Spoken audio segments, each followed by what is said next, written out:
تو جب سیدنا امیر معاویہ رضی اللہ تعالیٰ عنہ کا دور ختم ہوا اور یزید نے خلافت کے لیے لوگوں سے کہا، تو یہ پیغام خانوادہ رسول تک بھی پہنچا کہ آپ بیعت کریں، اور اس کی کوئی شہرت اور ریپوٹیشن اچھی نہیں تھی، اور یہ یقیناً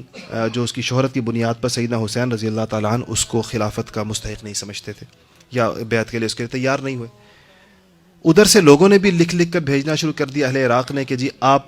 اس صورتحال میں ہماری نگاہیں آپ کی جانب جاتی ہیں، آپ رسول اللہ کی اولاد ہیں، مسلمانوں کے اجتماعی امور میں آپ سے زیادہ کون ان کا نگہبان ہو سکتا ہے۔ تو خط لکھنا شروع کیا کہ آپ آئیں اور آپ آ کر یہاں اصلاح احوال فرمائیں۔ تو آپ نے اب خود جانے کی بجائے چچا زاد بھائی مسلم ابن عقیل کو بھیجا کہ جاؤ تم دیکھ کرو کیا صورتحال ہے، لوگ جو اتنا بلا رہے ہیں۔ جب مسلم ابن عقیل وہاں پر پہنچے تو لوگوں نے بیعت کرنا شروع کر دی،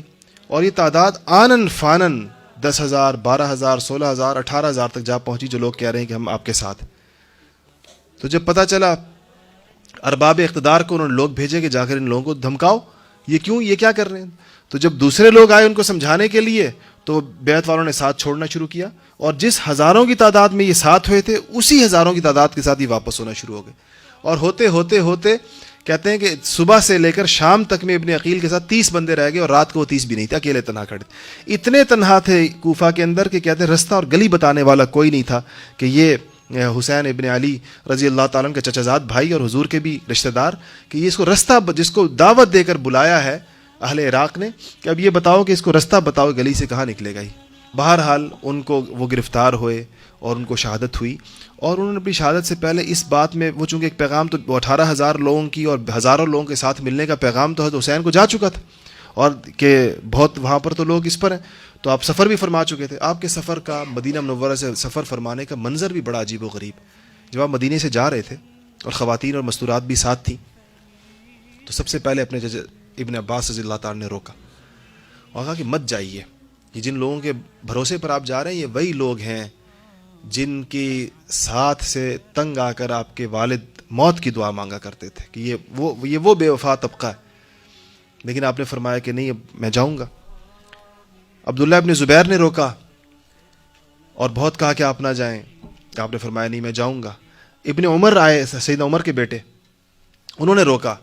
فرمایا کہ آپ مت جائیں، اور میں ان کا نہیں، میں جاؤں گا۔ تو ابن عمر آپ کو گلے سے لگایا اور داڑھی پر ہاتھ پھیرا اور رو پڑے، بہت رو کر کہا کہ ایک شہید کو میں رخصت کرتا ہوں۔ کہا کہ مجھے یہ پتا تھا کہ اب یہ اس طرح پھر ابن عباس نے کہا کہ خواتین کو نہ ساتھ لے کر جائیں، اس پر بھی وہ بھی سیدنا حسین رضی اللہ تعالیٰ پر کیفیت طاری تھی، آپ چلے۔ رستے میں یہ پیغام آ گیا کہ مسلم ابن عقیل کے ساتھ کیا ہوا، اور سارا قصہ پتہ تھا، مگر اس تصویر استقامت نے اس پر اپنا معاملہ رکھا نہیں کہ یہ صورتحال ہے کہ پھر بھی میں سفر جاری رکھوں گا۔ فرزدق ایک بہت مشہور عربی کا شاعر ہے، فرزدق، وہ رستے میں ملا، تو آپ نے اس سے پوچھا کیا حال ہے اہل عراق کا، تو فرمایا ان کے دل آپ کے ساتھ اور تلواریں آپ کے دشمنوں کے ساتھ ہیں۔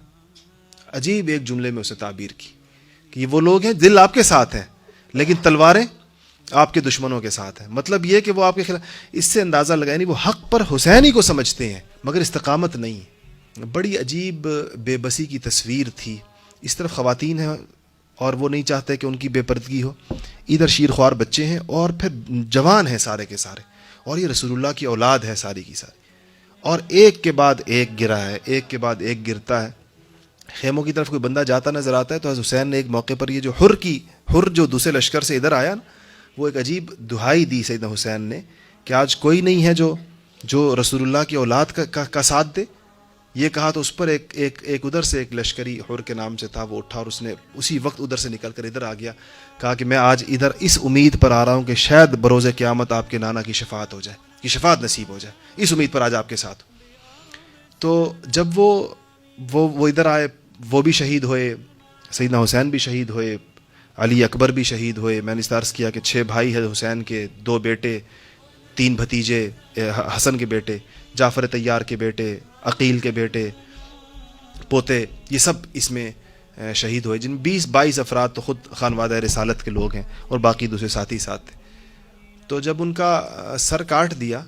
اور 2-3 دن تو یہ لاشیں وہیں پڑی رہیں، اس کے بعد ان کے جسد کو دفن کیا گیا اور سر ان کا ابن زیاد کے دربار میں بھیجا گیا۔ تو کہتے ہیں جب ان کا سر دربار میں آیا تو وہ بڑی تکبر کے ساتھ تخت پر بیٹھا ہوا تھا اور چھڑی کے ساتھ آپ کے ہونٹوں کو یوں چھڑی کی نوکیں مار رہا تھا۔ تو اس مشہور صحابی زید ابن ارقم رضی اللہ تعالیٰ عنہ وہاں کھڑے تھے. تو کہتے ہیں انہوں نے کہا کہ رک جا، خدائے واحد لا شریک کی قسم، میں نے ان ہونٹوں پر رسول اللہ صلی اللہ علیہ وسلم کے ہونٹوں کو بوسہ دیتے ہوئے دیکھا ہے. ان ہونٹوں کو میں نے دیکھا ہے، یہ منظر کہ رسول اللہ نے ان ہونٹوں کو بوسہ دیا، اس چھڑی کو ہٹا ان ہونٹوں سے. یہ پیغام سیدنا حسین رضی اللہ تعالیٰ عنہ کی قربانی ہر مسلمان سے اس استقامت کا مطالبہ کرتی ہے کہ جس کو تم حق سمجھو، قرآن و سنت کی روشنی میں جس بات کا حق ہونا طے ہو جائے، اس کی حمایت اور اس کے ساتھ کھڑے ہونے کے لیے بڑی سے بڑی قربانی سے دریغ نہیں کرنا.